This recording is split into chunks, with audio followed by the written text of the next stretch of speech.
Hey there. Two quick little things today. Just be a short one here. For those of you that still believe that Canada is a democracy, I would refer you to the news on Monday and Tuesday of this week, which would have been the 19th and 20th, to meetings of the finance ministers in Victoria, where Jim Flaherty, the federal finance minister, made it very clear, as he said, and there's no doubt about this, there is no negotiations available for the new health accord. This is what we will give you, that is what you will take.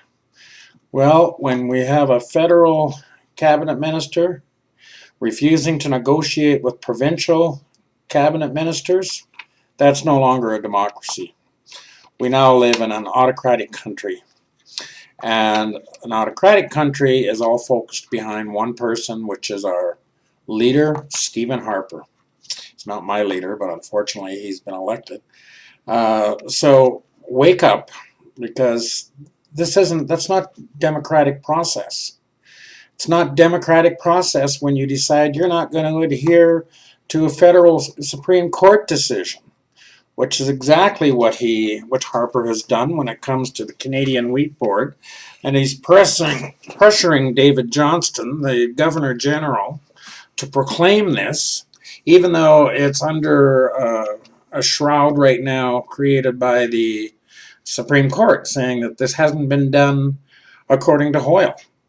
If Johnston passes this, it's going to have ramifications for every Commonwealth country out there. There was an article in an Australian newspaper last week on what that will do to the democratic process in Commonwealth countries, because when you start to ignore the courts, and even politicians are not above the law, and the courts are the law. Our politicians are elected, our courts are there to enforce and to ensure laws are followed, something Mr. Harper has not been doing. And in closing, there is starting to become a bit of a backlash from other international countries, in part due to Canada's stance on Kyoto, on pulling out of it. The latest I saw today on the news was Chiquita Bananas is now going to start putting pressure and not using what they call dirty oil. Now, I'm not going to get into the whole debate on what is dirty and what isn't when it comes to oil. You know, this is too complicated of an issue to cover in a couple of minutes. But it was hilarious to sit here today and watch Stephen Harper accuse Chiquita of using misinformation.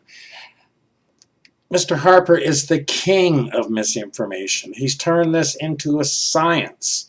We have yet to receive any straight answers from this man on anything. And the answers that he does give are twisted in such a way that, it's ludicrous. You people out there that settle for these little 30-second sound bites, you're driving me nuts. This man is moving us into an autocratic form of government with him as the king. How can he accuse someone else of spreading misinformation when that's how he got elected?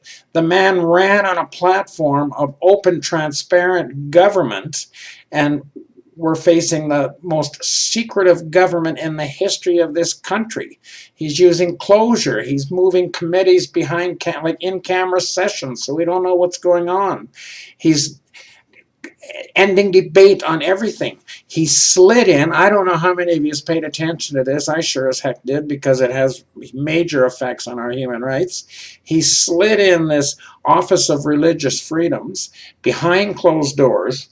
The only people that were allowed to advise on the mandate of this office were two Roman Catholic clergy, two pastors from evangelical churches, a representative from the Jewish, and a representative from the Baha'i faith.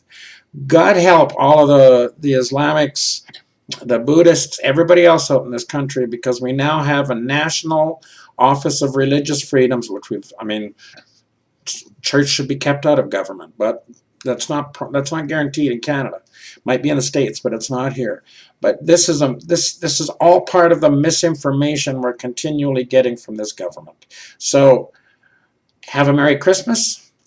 And enjoy the misinformation we're going to be seeing for the next 4 years, because either wake up and smell the coffee or get on this. You know, you're being led down a garden path here with this new health accord being restricted, tsunami of healthcare issues coming at us, and they're going to cut back on this. I'm not saying throwing money at this is the answer. It has to be managed better. I don't think it is managed all that well. It's too much of it goes to high-paid administration, but that's for another day. Today, it was Mr. Harper's comment on misinformation. I just found the irony, and that was hilarious. And little leprechaun Jim Flaherty there walking into the meeting with all the finance ministers saying, nope, no negotiations here. You take what we want. We take what we give you, or you take it or leave it. It's their way or the highway. I'm getting tired of that from this government. Have a good day, and if I don't talk to you beforehand, have a Merry Christmas. That's it for now. Just one man's opinion. Bye-bye.